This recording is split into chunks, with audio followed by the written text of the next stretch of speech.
Hey, guys, gals, and pals, Mr. Obvious here. And today, I kind of wanted to do a walk and talk video because there's been a lot on my mind lately, especially in regards to the recent and tragic passing of Charlie Kirk and all the details around that. And the subject I want to talk about today is, I think America is in a civil war.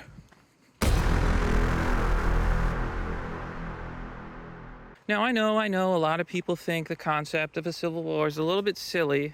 I think I saw a tweet on X, formerly known as Twitter, that, life's not a video game. But here's the thing. I think a lot of people forget that the Civil War actually happened. It wasn't some big battle that was won over like one day. You know, there was a big battle and it was over and we declared a winner. No. The Civil War happened over a period of 4 to 5 years. But politically, it's really like a 10 to 12-year event. Look at what happened recently in Nepal. In Nepal, Gen Zers literally overthrew the government by organizing on Discord. I'm not even joking. That literally happened. The new leader of Nepal won on a poll held on Discord, and they overthrew their government. It was amazing. I have blueberries. Oh, actually, those are blackberries. They're pretty good, actually. Yeah. These are ripe. I don't want to get off subject. Here's the point. The amount of political violence and animosity that we've been seeing today, we seriously need to consider if we're in the Civil War territory, and I think we are. We've reached a point where one side is so vehemently violent, consistently. It's just beyond the pale. Because when you have one side, like when you have an innocent man, like literally Charlie Kirk, like he's a milquetoast, nice guy, completely in the middle. And his whole thing was, I'm gonna go to these colleges where there's a lot of left-wing liberal people, and I'm gonna talk to them, and we're gonna have discussions. We're going to have little debates, and we're going to see, where do we agree? Where do we disagree? Maybe we can bridge understanding. That's who Charlie Kirk was. He wasn't an extremist. In fact, he's the complete opposite. He was the nice guy. Charlie Kirk was the moderate position. And think about that. Really think about that. They killed the guy who believed in both sides talking so that they could come together to an understanding for the benefit of mutual peace and coexistence. They killed that guy. And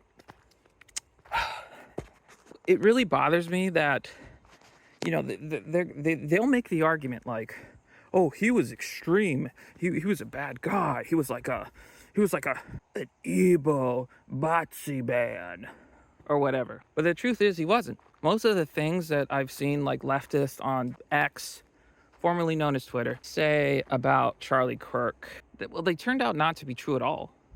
A lot of them have been saying stuff like, oh, he said that, can I even say that on YouTube? Yeah, I'm gonna have to, maybe I'll just cut that out and I'll use some sort of substitute. So for example, Stephen King recently put out a tweet where he was apologizing because he pushed a lie that claimed Charlie Kirk said that men who like other men should be pummeled with hard stone-like objects. This is where a group of people throw stones at someone until the victim dies from the trauma sustained from the attack. That's a complete lie. It's another one of those very fine people hoaxes. And you had people, and I'm not talking about the neo-Nazis and the white nationalists, because they should be condemned totally. Think of how stupid the average person is, and then realize half of them are stupider than that.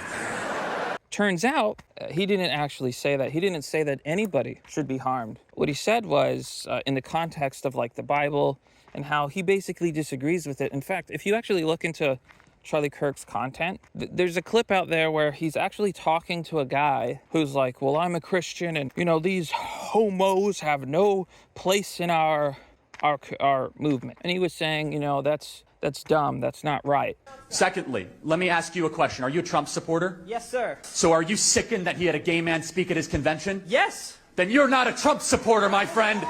Thank you very much. I also do not believe in the sort of rhetoric that some people engage in, that all of a sudden that they say there's no place for gay people in the conservative movement. I do not believe that. Jesus Christ talked to all people. Jesus Christ went and did his ministry through Judea and Samaria, and he had dinner with tax collectors, and he had dinner with... You know, like Jesus himself would go to prostitutes and gamblers, and he would talk to everybody, basically. But I don't want to get off track here. Basically, here's my point. Charlie Kirk was not an extreme guy. In fact, he was so far from extreme, you would have to have literally never listened to his videos or his beliefs, or you would have had to completely buy into complete lies. He was a nice guy, middle of the road. So let me get to the point. The point is, when you kill the symbol of unity, of the moderate position, of the one who's willing to talk to both sides, to promote understanding, when you kill that person, there's only one alternative. What people don't understand is that Charlie Kirk and people like him were the dam holding back the rest of the right, including the so-called far right. And here's what these people on X, formerly known as Twitter, don't understand. This isn't some win. This isn't some gotcha moment. You've just declared war, and you have removed the dam holding back all of the right. And here's what's so funny about the left is they don't realize that the people in the middle, who they call extreme, who they call far to the right, no. Those people are in the middle. The left over the years has gone from here to here, to here, to here, to here, to here, all the way over there. So the people in the middle have never moved. And when you're going further and further left, well, that moderate position in the middle, it looks really far away and extreme. But it's not. It's the middle. The left is so stupid because they have no idea what's coming. They have no idea the fury and rage they've unleashed. If they think that the moderates are far right, what do you think's going to happen when the right-leaning people, a little bit more right-wing people, and when the really right-wing people become unleashed? What do you think happens to them? Well, we've already seen it. You can see right now a bunch of people are being canceled for celebrating death in regards to Charlie Kirk, for saying, oh, this politician, Trump, Elon, Musk, they should all be next. Saying things like this. And then they go on X and they complain and they whine. Oh, I thought the right believed in free speech, but now you're canceling us? What hypocrisy. It's like, no.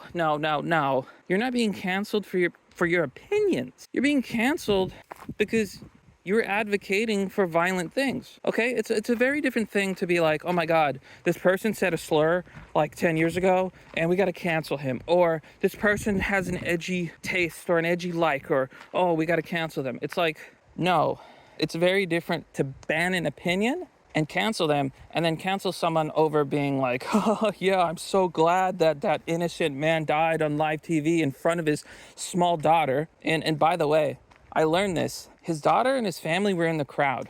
When the shot was fired, his daughter initially ran towards Charlie Kirk, her father, because she was scared. She was scared of the sound. I want you to think about that. I want you to really think about that. She was scared of the sound, and the first place that she thought to run was her father.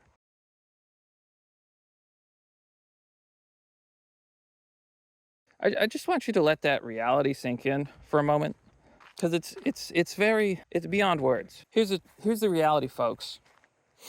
We've seen recently how many people, like nurses, doctors, teachers, your neighbors, your friends, family, we've seen them come out and laugh and be like, ha ha, he got his neck blown out on air, there's blood everywhere, it was horrible. I saw the footage. It was horrific. And also, not only laugh about it, but encourage it for others and encourage it against their enemies. And I think that this is why I feel like I can safely say that America is probably in a civil war. Because what do you call it when half of the political spectrum, not all of them, I'm not saying all of them, but it feels like it's a majority, or at least half of them, who advocate for violence and death against their political enemies. What do you call that? What do you call that? You call that war. You call that people so vitriolic and so angry and so hateful that they want you dead. They want people like me dead. They want people like you dead. If they will kill Charlie Kirk, the milquetoast, moderate conservative, middle of the road, tolerant religious position as extreme, what do you think they think about you?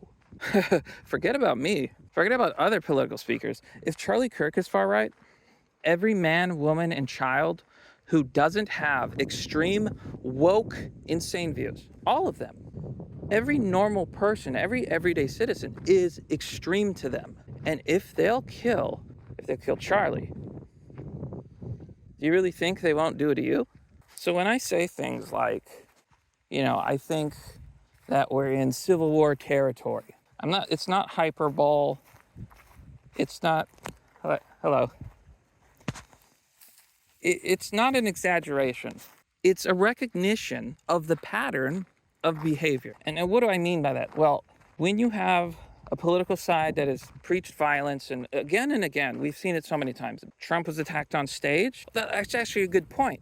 They tried to take out President Trump. That's probably part of why he won. Completely backfired on them. And there was I forgot, but there was another case where I actually put out a video on this. Maybe I'll link it in the description if I can find it. But there was another case where a left-wing guy gunned down a Trump supporter in a MAGA hat, murdered him, shot him in the street, ran off, literally was interviewed by Vice, bragging like, oh, I saw him coming and he had a bad thing about him, and so I took him out. Later on, it turns out that it was completely just unprovocated. Like, he literally just decided to kill a person in a MAGA hat. And then he ends up in a shootout with the police. And ultimately, he doesn't make it. But Vice put out that article. They were happy to interview that guy. Just so many examples I could cite, honestly. Like, I've covered so many stories over the years. It's been a while, but it just seems like the violence on the left is just constant. A lot of the recent attacks, the recent shootings, the recent tragedies, trans individuals. Now, I'm not saying that, if you're trans, like, that is to be expected, or I'm not trying to say anything about any group of people in particular. What I am saying is these are left-wing people, and this isn't the first time. It won't be the last time either. But to get to the point, because I don't want to ramble off here, you can't coexist with people who want you dead. It's not possible. And for years, the right has and the GOP and the Republicans, they've said the same song. The left does something horrible, or they riot, or they make threats, or whatever it is, and they say, now's not the time for division. We need peace and unity. And they've sung that tune time and time again. And where has that brought us? Where has that led us? We're being murdered. We're being hunted down. We're being attacked. Look at that, folks. Ain't that just a beautiful view? Ain't that something? Something nice. Something nice to see while we talk about this. You see a lot of people on the left right now complaining about cancel culture and free speech and stuff like that, because people are going around and they're reporting every single person who glorified or made fun of or incited more violence in regards to Charlie Kirk online. And people are making databases, people are reporting people are getting people fired from their jobs, etc., etc. And the left is being like, oh my God, what about free speech? What about blah, blah, blah, blah, blah? Never mind that it's not remotely the same. It's not remotely the same. Like, getting canceled because you said that you wanted innocent people to be killed, and getting canceled because you said a slur, or maybe you have a certain belief system. Those are different things. They're completely different. And the left loves to do this false equivalency thing all the time because they're disingenuous. They're liars. They're manipulators. They don't actually believe in half the things they say. They just want you to bend to them. So for years, for the last 10 years even, leftists have gone around canceling people, harassing people, making death threats, getting them fired, getting them to lose their livelihoods, destroying their lives. And I was a victim of this on multiple occasions. The fact that I'm still here as a YouTuber is a miracle, because I ducked into my shell, I held on tight, and I said, I refuse to be destroyed. And I'm still here. And this whole Charlie Kirk situation has got me so enraged and in such a firestorm that I legitimately have never felt more motivated in my entire life. I have never felt more fury and rage. And that's what I'm here to talk about. Because I guarantee you. Hello. Have a nice day.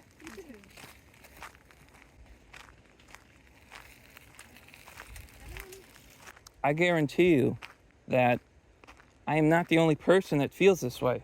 I think a lot of people, especially on the right, are now beyond the point of return in terms of, no, we're not gonna forgive this. We're not gonna let it go. We're not gonna say peace and tolerance. We're not gonna say forgiveness.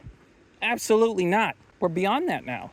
You see, it's often been described, and I heard a really good analogy lately. I'm gonna share that analogy with you today. Feel free to use it. So it's been said that when it comes to like political anger or motivation, whatever you want to call it, the left is they're like a dial, and the right is like a switch. So for years we've seen the left get more and more bold. You know, they used to be angry. They used to just yell words. Then they were canceling people. Then they were burning down entire cities. It just ramps up and up and up. And for years, conservatives have just let it go.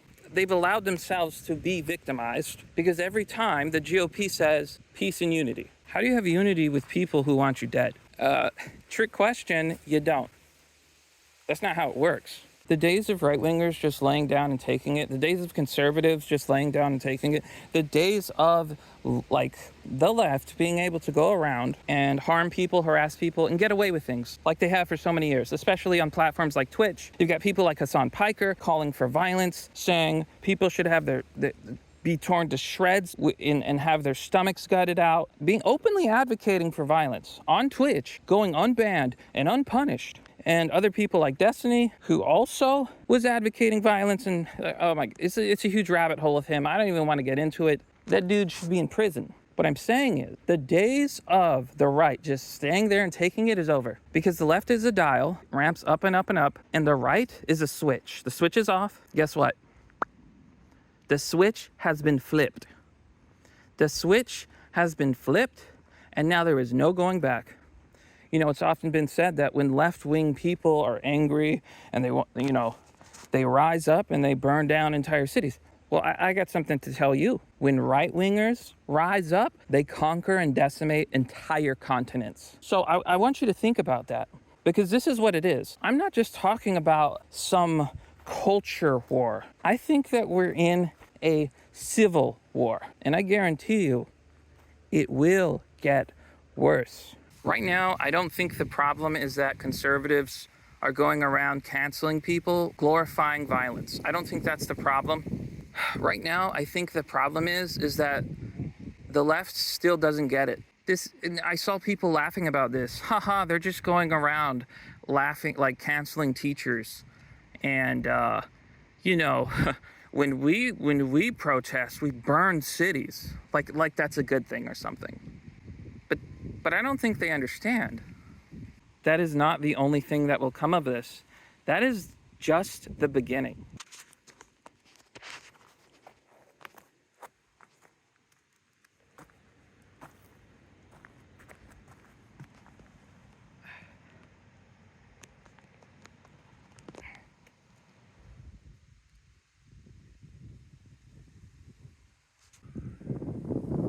Whew, I got a little vertigo, folks.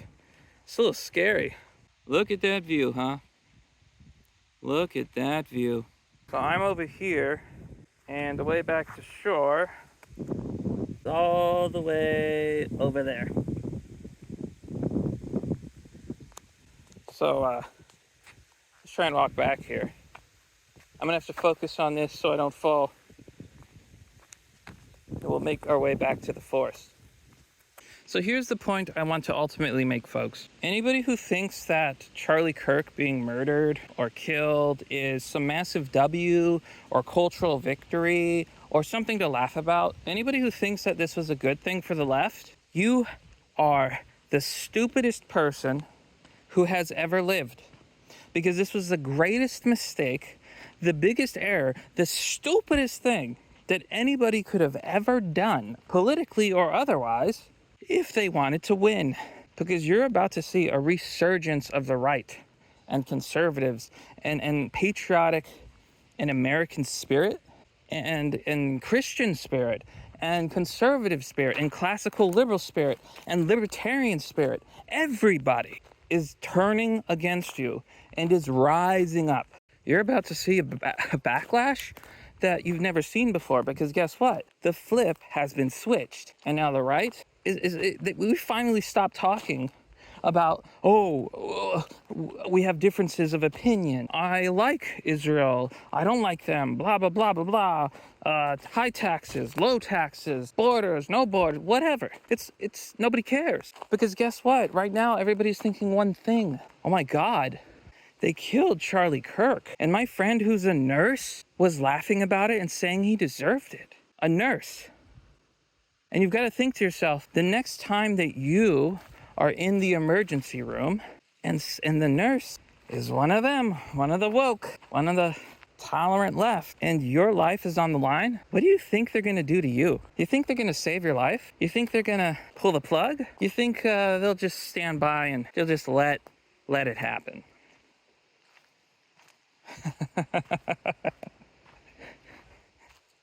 I think we all know the answer. Because these people, they know only one thing. They know that they believe that you're an evil, right-wing, Yahtzee, or bad person. Or that because you believe certain things, that you're evil, or that you're extreme. For example, like being pro-life, or thinking that family is good, or wanting politics out of schools, or wanting children to be safe, or wanting women to be safe, riding on the bus, not having to worry if they're going to be stabbed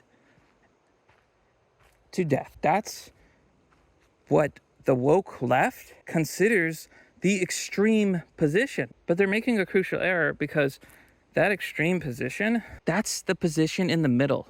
That's what most people believe. I mean, maybe not on certain things, like people have strong opinions on, life and conception, and I'm not here to talk about that. But most people want safe neighborhoods. Most people want good jobs. Most people want to be able to talk with other people without being killed. I know that's crazy to say. You've screwed up in a way you could have never screwed up before, because guess what? I'm sure that the shooter, the guy who took out Charlie Kirk, I don't think they realize that they have just destroyed the Democrats. They've destroyed the left wing. They've destroyed progressives. They've destroyed the woke. They've destroyed all the progress they've made, all of the trust they had. It's all gone because people don't want to be murdered. I know. It's crazy. It's crazy. So guess what, my friends? Here's how we sum all this up. Here's the grand finale. I think we're in a civil war. I think it's going to get worse. And I think that the tensions are at the point where none of us normal people ever wanted to be dragged into a war. Nobody wants a civil war. When you give your political opposition only one option, either, give us what we want or perish, what do you think's gonna happen, dumbass? I think America is currently in a civil war. It may not be a civil war that we've seen like in the past. It may not be violent. It may be violent. Who knows? Probably a mixture of many things, culture. But I think that from what we've seen, like things with Nepal, what we've really seen is that if you think that civil war is some fairy tale out in the wilderness of the forest, where there's fairies and gumblegees and, what are they called? Dwarves? Not dwarves. Gnomes. Then I think you're sorely mistaken. When you're in the eye of the storm, you don't know about the hurricane until it's too late. You best start believing in civil wars, my friends. You're in one. So yeah, I think that about sums up my thoughts. Sorry if I rambled on. I'm gonna cut down this video a bit just for time's sake and to take out certain things for OPSEC reasons. Hope you enjoyed the video. Like, comment, subscribe. Let me know what you think. Do you think we're in a civil war? Am I crazy? Am I kooky? let me know. Good day, good tidings, no matter what your political affiliation, and have a nice day. I'm tired. I'm going to be heading back to where I'm heading. I'll see you all next time. I don't know why I'm keep gesturing at the dirt. Next time. The forest stussy. God damn it. There's something wrong with me. Let me turn this off. All right. And one more thing. Let me know if you would like to do more walk and talk videos, because they're pretty easy to make, quote unquote easy. And I'd be happy to do more. Let me know down in the comments if you want more content just like this. Subscribe.